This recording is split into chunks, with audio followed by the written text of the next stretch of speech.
Alright, good day once again mga kapatid. For this video, ayan, kung nakikita nyo po, patayin muna natin ito, ting Bluetooth speaker. Kasi samantalang gumagawa ako, nag-on ito, kaya patayin muna natin saglit.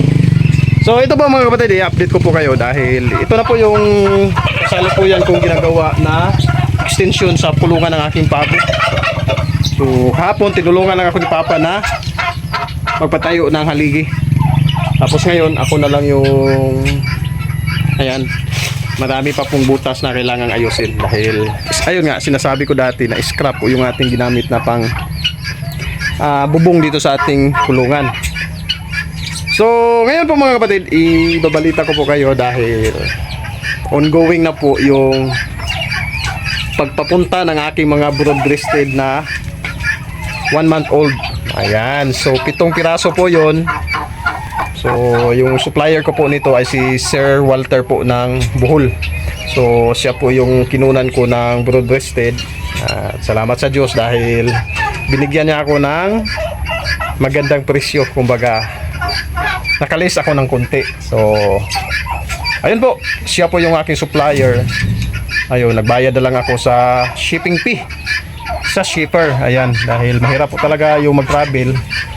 So mura lang po yung sa kanya dahil 1.7. Ayun, yung hiling ng kanyang shipper, mula Bohol to Cebu.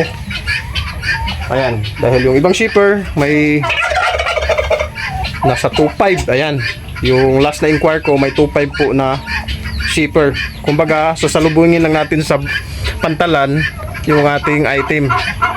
So itong kang Sir Walter, sasalubungin ko doon sa pantalan ng Pasil. So pambot lang siguro yung kakargahan nito, malaking pambot. Kaya kasi sa Pasil lang sasalubungin. So okay lang. So excited na ako kaya binalita ko na lang sa inyo dahil ito, pasilip ko muna sa inyo pala yung aking ginagawa. So ito. Ayan.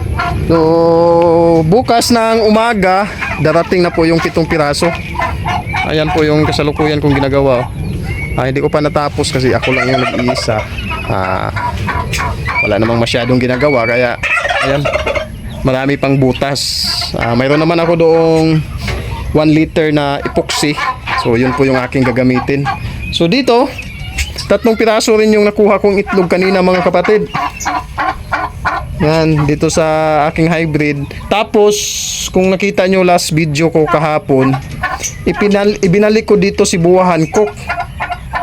Ayun, ngayon inilabas ko na naman siya dahil ayun, naglilimlim pa rin. Ang mangyayari kasi, posibleng mabaog yung itlog pag nalimliman niya at hindi na, for example, initlog ng umaga, nalimliman niya hanggang kinabukasan ng umaga or mamayang hapon, posible po na mabuhay na po yung similya sa loob. And then hindi matuloy kasi ikikipa naman natin eh. Kumbaga atin pang iipunin yung itlog nang sa ganun ay dumami. Para kahit mga 15, 12, kahit ganun lang, pwede na yun. Ayun. Ayun po si buwahan ko. Ayan, inilabas ko po. So ngayon, masyadong makalat uli. Kasi yung yero ay pinagpili-pilian ko para gamitin doon sa bubong. So bukas siguro, kaya lang excited na talaga ako na dumating yung aking first broad-breasted turkey. Kaya lang matagal pa yon kasi 1 month old siguro pag iitlog yun, mga 8 months siguro. 7 months to 8 months kasi yung local 6.5 kaya nang umitlog, pero yung hybrid pagpalagay na lang natin ganun rin 6.5 tapos 1 month pa. Ayan, so mga by June, July, mga July pa, July or August pa natin yun mapapakinabangan kasi 1 month pa lang eh. Ayan, katapusan nata yun ng December, napisa. Ayun, matagal pa talaga. Sa kalahating taon pa, mga kalahating taon pa bago natin yun mapapakinabangan. Ayan po si buwahan ko, malaki po yan, hybrid natin yan. So sa ngayon, ito munang hybrid ang pagtsatsagaan talaga natin. 4 na pirasong hybrid na bata, 4 na pirasong hybrid na babaeng pabo. Ayan, si Nami, si Bibi at si Kurubi nasa loob ata ng pugad. Tapos itong isa ang ating pinalabas. So hindi po masyadong mataas itong extension ng aking kulungan mga kapatid. Sinadya ko rin ito para hindi masyadong gasto yung gagamitin natin. Kagaya niyan, maglalagay tayo ng screen para hindi makapasok yung aso. So wala akong screen ngayon. Ang gagawin ko siguro dito sa baba sin, and then sa bandang itaas dudugtungan ko na lang ng cyclone wire kagaya ng ibinakod ko dyan sa gilid. Ayan, may sobra pa naman ako na 3 piraso niyan. So yun po yung aking ibabakod dito. Sa ganun, pangharang lang po sa aso. Aso talaga yung problema mga kapatid.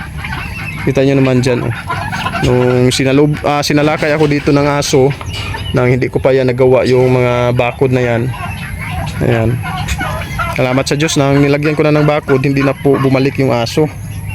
So talagang muntik nang mapasok itong aking hybrid dito.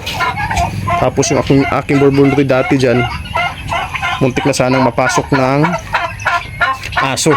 Buti na lang mayroong harang na ganito. Ayan.